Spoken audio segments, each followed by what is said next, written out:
don't know about you, but I found today's Bible prayer really difficult to get my head around. I've spent a lot of time reading and rereading it to try and get some insight into it. If you have a copy of the Message version of the Bible or have access to it on a phone app, I really recommend that you read it again in that version. I found it particularly helpful. So what is the context for this prayer? Well, Solomon has built the temple in Jerusalem as desired by his father, King David.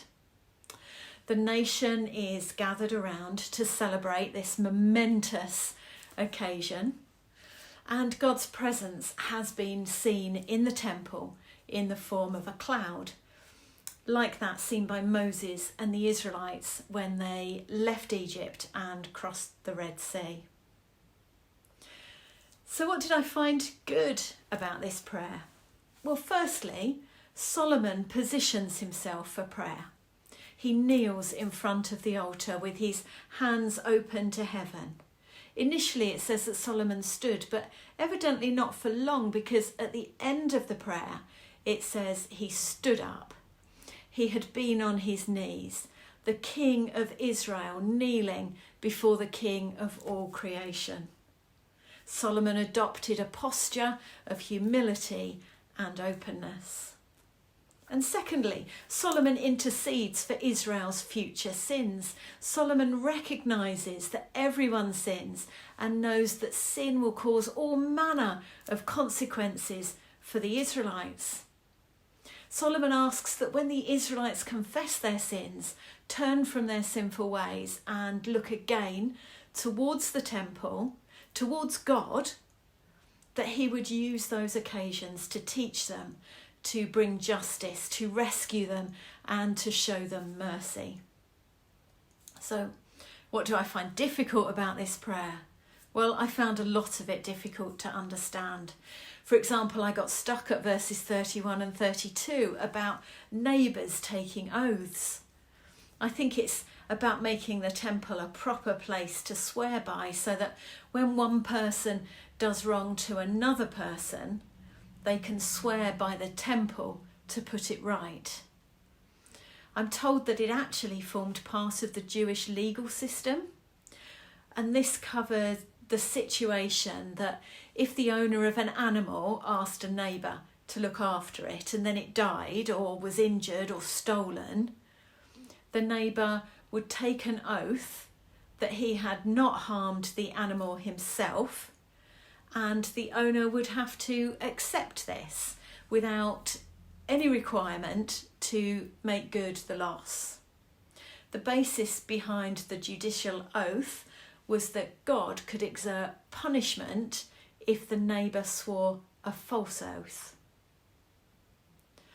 So what does this prayer tell me about God? Well, Solomon knows that the temple is a representation for God's home on earth.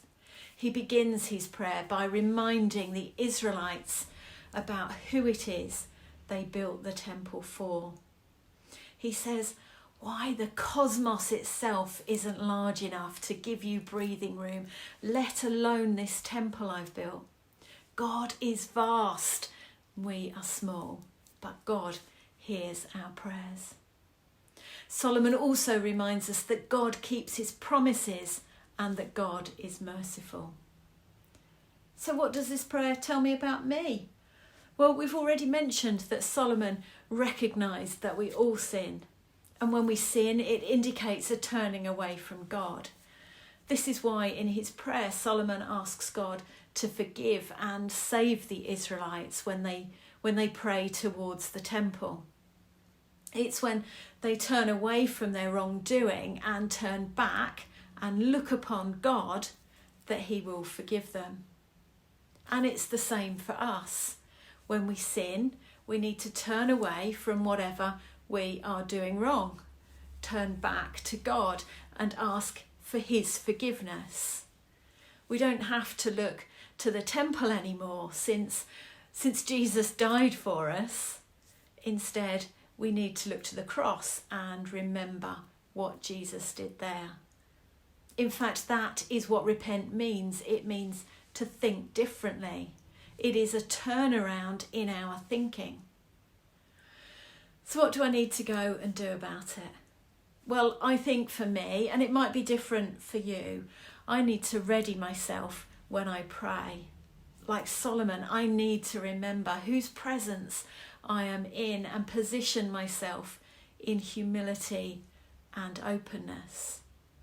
And I also need to be aware of my sin and know that I am sinning because I have turned away from God. And at those times, I need to turn back to God.